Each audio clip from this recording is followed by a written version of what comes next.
Hello everyone. Today we will discuss about inguinal hernia. The main concern will be history and examination because that is most important. So the hernia is by definition, you know by now, abnormal protrusion of the hole or a part of viscous through the walls that contain it. Inguinal hernia can be direct or indirect. In indirect, it enters through abdominal cavity to deep ring, to inguinal canal, to superficial ring. Indirect one, abdominal cavity, Hasselbeck's triangle, inguinal canal and superficial ring. It may be complete or incomplete. Complete contains reach till the bottom of the scrotum.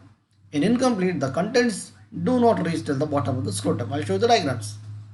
This is the deep ring, this is superficial ring, this is the inguinal canal. Now, the hernia coming from abdomen through the deep ring to inguinal canal and exiting into the scrotum through superficial ring is indirect inguinal hernia. Again, the hernia which is entering inguinal canal through the defect in the abdominal wall and again exiting to the scrotum through superficial ring is direct hernia. If the contents are reaching till the bottom of the scrotum, it is complete. If they are not reaching till the bottom, they are incomplete. Now, the content can be either enterocele or omentocele. Enterocele is what? Enterocele is intestine. Omentocele is what? Is omentum. So, when the content is intestine, it is enterocele. When the content is omentocele, it is omentum. History. You know, particulars of the patient are very important. Age, if the patient is young, indirect is more common. If the patient is old, direct one are more common. The risk factors, smoking is a risk factor, obesity is a risk factor, respiratory disease like asthma, TB, bronchitis are the risk factors, chronic constipation is a risk factor, straining is a risk factor. The chief complaints are pain, may or may not be present. If present, usually long before the appearance of the lump or a swelling at the time of presentation. Omentum or mesentery may be coming through it and stretch over them may be causing pain. The lump with or without pain, ask how did it started.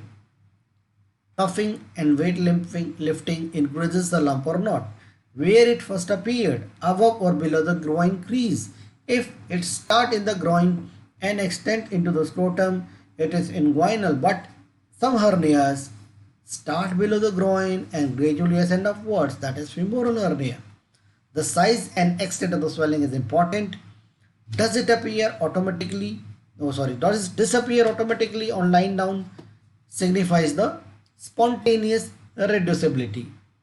Direct one mostly disappear automatically. Indirect has to be reduced if it is big. History of present illness is important. Past history is also important.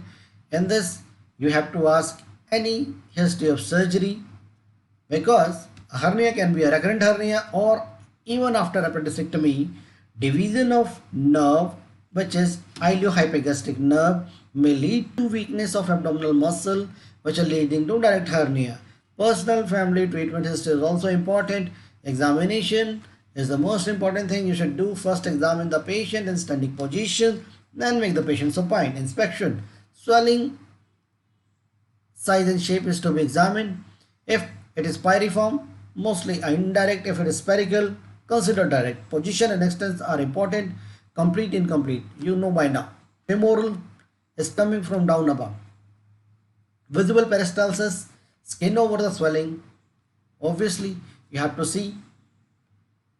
It can be normal, it can be reddened. If it is reddened, strangulation should be suspected.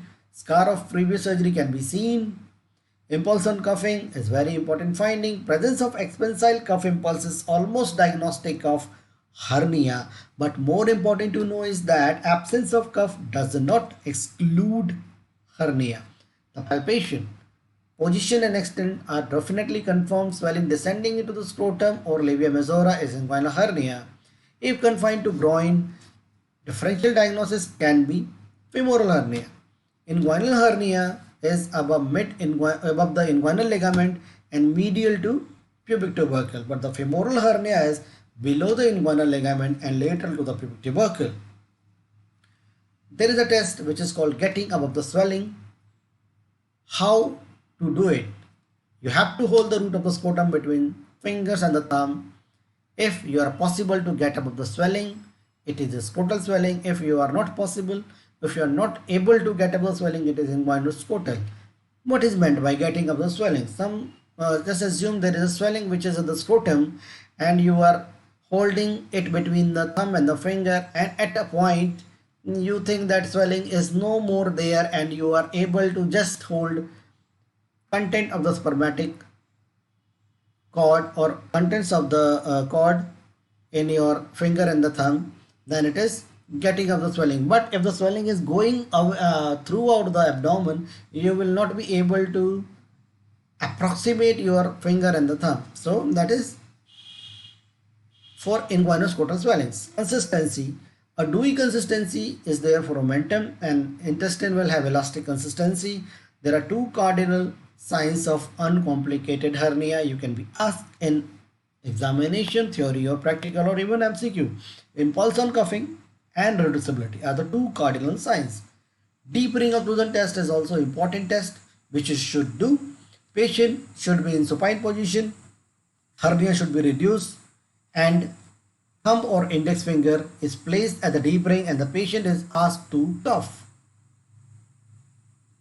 Cuff impulse present, it is direct hernia. If cuff impulse is absent, it is indirect hernia.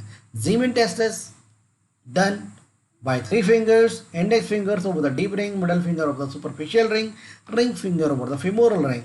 So the patient is asked to cuff now. Impulse on index finger shows the indirect hernia, on middle finger shows the direct hernia, and ring finger shows the femoral hernia. Now some questions which are very important. In fat people, how will you reach the pubic tubercle? The question answer is, in fat people we reach the pubic tubercle by following a dictum longus muscle. What is the differential diagnosis of the inguinal hernia is the next question. The differential diagnosis is or are femoral hernia, congenital hydrocele, vaginal hydrocele, hypoma of the cord, undescended testicles, superficial inguinal pouch, enlarged inguinal lymph node. Invagination test you should know theoretically but do not perform unless otherwise asked to do so because it is painful. Gordon test is one thing which is done in children. In this what we do is hold the child from the back by both the hands on the abdomen, press the abdomen and lift the child up. This will make hernia apparent. Percussion, it can be done, usually not required, but it can be done in standing position. Dull is omentum resolute intestine. So what is deep ring? Deep ring is U-shaped condensation of the fascia transversalis located 1.25 cm above the mid-inguinal point. Superficial ring is triangular opening in external oblique aponeurosis and is 1 to 1.25 cm above the pubic tubercle. Inguinal canal is what? It is 4 cm oblique passage situated at the medial half of the inguinal ligament. It extends from the superficial to the deep ring. The boundaries of inguinal canal are: front is formed by external oblique aponeurosis and conjoint tendon laterally. Behind is formed by the fascia transversalis and conjoint tendon medially. Above is conjoint muscle. Below is inguinal ligament. So next question is, what is conjoint tendon? These are the arches fiber of internal oblique muscle. Next question which comes to mind is mid-inguinal point. It is the midpoint between ASIS and the pubis symphysis. Next question that comes to the mind is, what are the boundaries of Hasselbeck triangle? Medially, it is formed by the outer border of rectus abdominis. Laterally, it is inferior epigastric vessels. Inferiorly, medial part of inguinal ligament. Floor is formed by the fascia transversalis. Triangle is traversed by the medial umbilical force, that is obliterated umbilical artery. So, what are the types of inguinal hernia? You know, complete or incomplete. Incomplete, bibonocele, hernial sac, confined to inguinal canal. Funicular, hernial sac goes beyond superficial inguinal ring. reaches up to the upper pole of the testis. What are the swelling that show expansile cough impulse, meningocele and cephalocele, laryngocele, and empyema necessitans? How will you manage the patient of hernia?